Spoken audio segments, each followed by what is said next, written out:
Kalaboso naman ang 7 empleyado ng isang illegal recruitment agency sa Quezon City matapos reklamo ng mahigit 100 aplikante na kanilang nabiktima. Nagbabalik si Bien Manalo.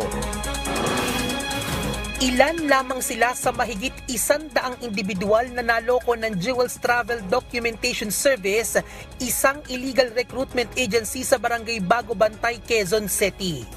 Marami sa kanila ay nagmula pa sa malalayong probinsya at agad na napaluwas ng Maynila nang malamang peke ang mga dokumentong ibinigay sa kanila ng kumpanya. Sumugod sila sa tanggapan at dahil sa kaguluhan ay humingi na ng saklolo ang mga opisyal ng barangay sa mga pulis. Karamihan po sa mga naging biktima ay masasabi nating naloko, no? Naloko sila ng mahigit sa umaabot sa 43 million pesos and counting. Kasi we are expecting na may mga darating pa pong ibang mga complainants dito po, bukas po habang ating po pinaprocess. Ito pong pagsasampangan natin ng reklamo sa piskalya laban sa mga tauhan ng nasabing agency. As usual, no, yung palaging ginagamit na pangluloko ng ating mga kababayan na suspect sa ganitong mga kaso ay ino-offeran yung ating pong mga job applicants ng trabaho sa abroad, kagaya ng trabaho sa Poland, Canada, New Zealand, and Australia.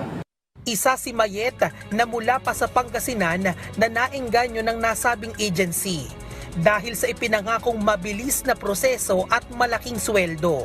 Iniwan ni Mayet ang kanyang trabaho sa Malaysia para sa mas maganda sanang alok na trabaho sa Poland. Ako, give up ko yung trabaho ko. Sinanla ko po yung bahay namin para gusto ko lang makaalis o sa Poland. Kaya yun po yung ipaglalaban namin, sir, kung matutulungan po kami. Arestado ang 7 empleyado ng naturang illegal recruitment agency. Todo tanggi naman ng mga sospek sa mga akusasyon laban sa kanila. Natawid lang po ako sa pinagdagawa nila. Wala po akong alam kasi nasa labas ako. Tapos papasok lang po ako sa pagkuhan. Iinom ng tubig, kakape.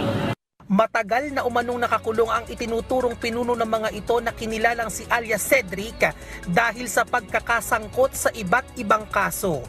Mahigpit naman ang paalala ng mga pulis sa mga naghahanap ng trabaho abroad para hindi mabiktima ng mga manloloko.